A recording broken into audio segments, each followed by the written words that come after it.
Ladies and gentlemen, boys and girls, Laughing Boy here, and this is going to be, well, it's going to be kind of a different video for me. This is going to be this is going to be my response to the IGN review of Need for Speed Payback. First of all, 5.9, really? Have you played the game? Um, First thing that the reviewer says in the video is that it's one step forward and two steps back. And myself, I think it's two steps forward, period.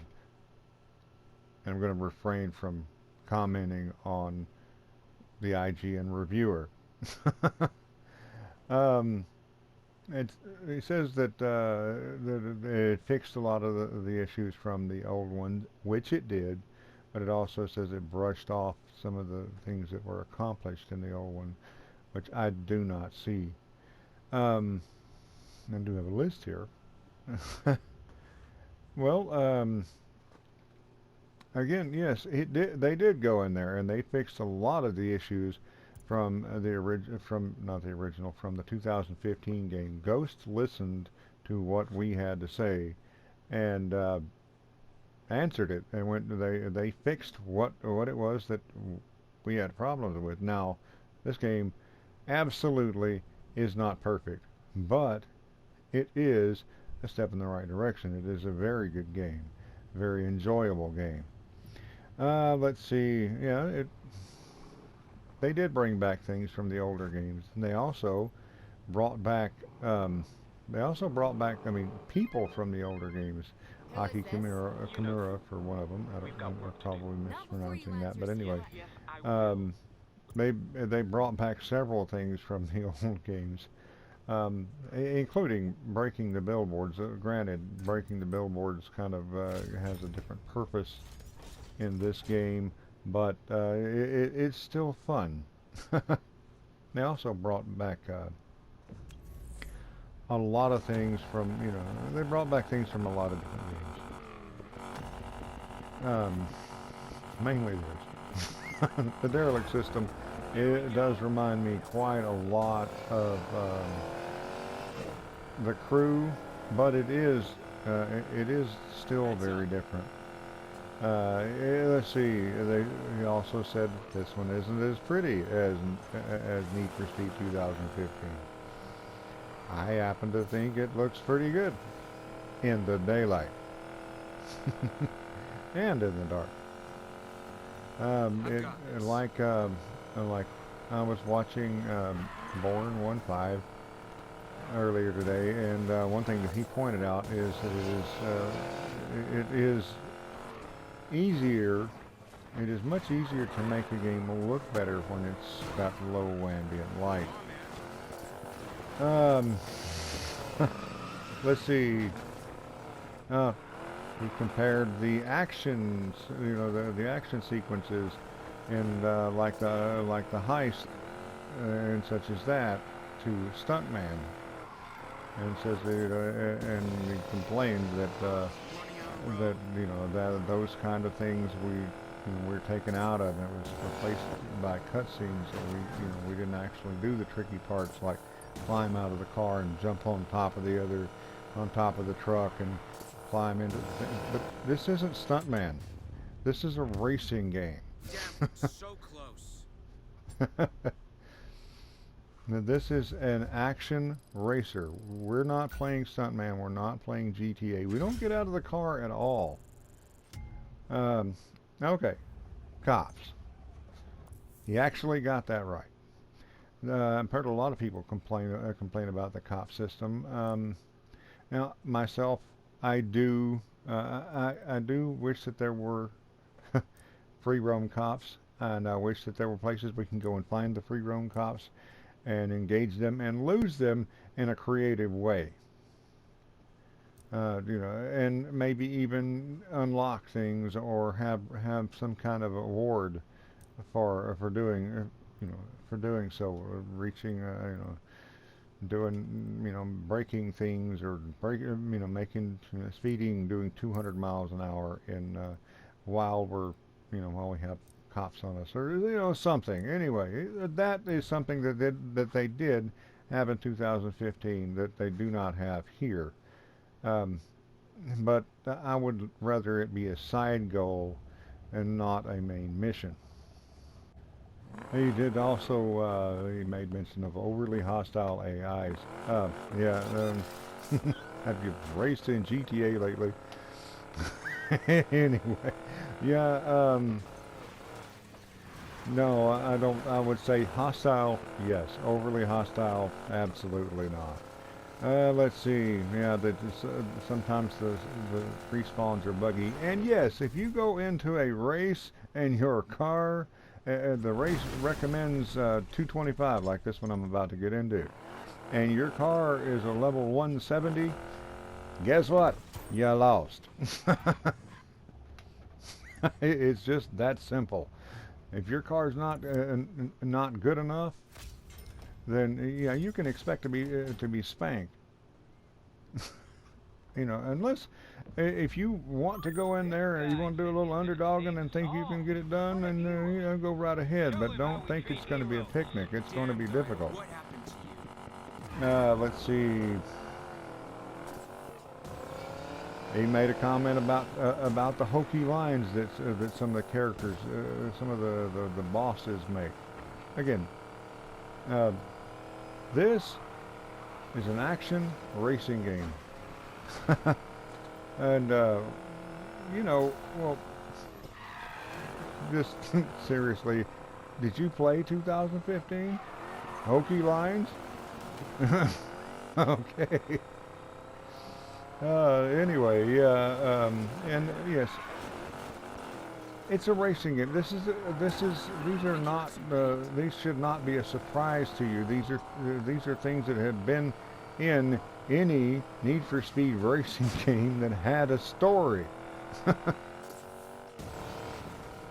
Yeah, he did say something about the three characters. The three characters being not, you know, they're not really any functional difference, and there's he didn't like the characters. Me personally, I think that Tyler here takes himself too seriously, but yeah, other than that, the characters are fine. I think, you know, I have no problem with the characters, and yes, there are three characters, and you know what, that is kind of realistic, because you take a championship NASCAR driver. You take I don't know. I don't really keep up with it, but you take you know, one of the top 10 from last year, and you put him in a car and tell him to go do the Pikes Peak challenge, and he's probably going to get injured.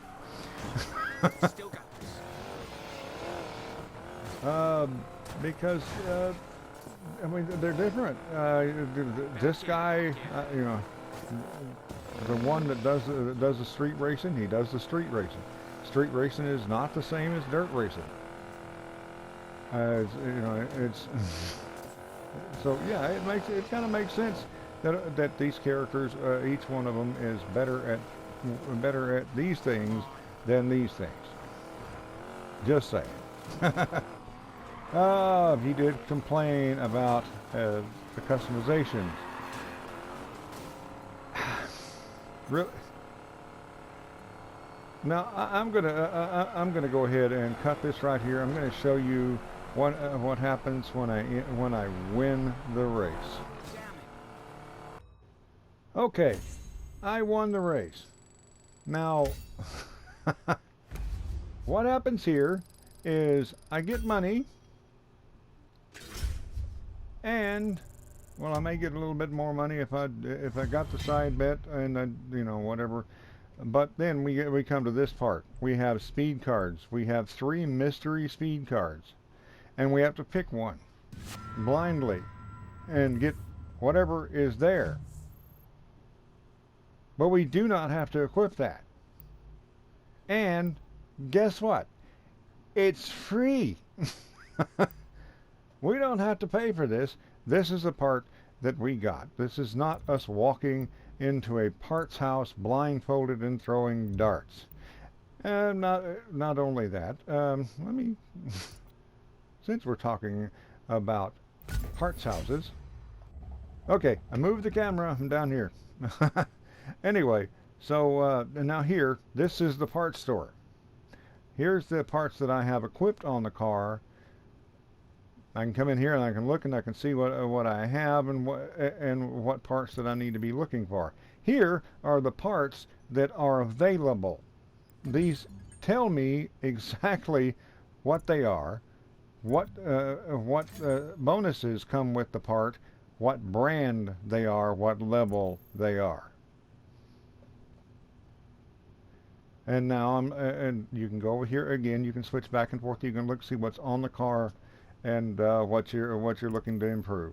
And while you're over here looking at each one of these parts, you can actually see the statistics, what will change, positive and negative, with each part. And as for those multiple and nuanced currency systems in the game, there are two. Look up there where my head was a while ago, and you'll see that. There's currency, regular currency, in-game money, and parts coins. I got one. Now let me show you how to get more. I'm in here looking at the parts that I have equipped. And what I'm going to do is I'm going to go over here, and this part right here that cannot go on any other car, but I have no use for, I'm trading it in. You see that I got another coin for that. And that one, again, traded that in. I got another coin for that. This one, again, I have no use for it. This is the only car that it fits, and I no longer need it. So I trade it in. So now I've got 4 coins. They cost me nothing. And now I'm going to take those coins. I'm going to lock in the brand name. You can lock in the category, the brand, or the perk. I'm going to lock in the brand name, and I'm going to spin the slot machine. The horrible slot machine is going to give me a free part.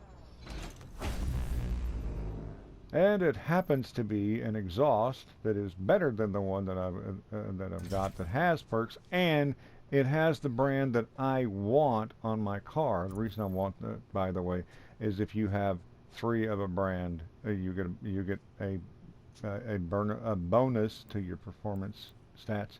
If you have 6, you get a bigger bonus. Anyway, so that is the multiple and nuanced currency systems explained in about 30 seconds. Another way of getting these parts tokens is through shipments. You can buy shipments, but you don't have to spend a dime on this game after you bought it. Here, I'm going to open one of my shipments, the base shipment that I got through naturally just playing the game.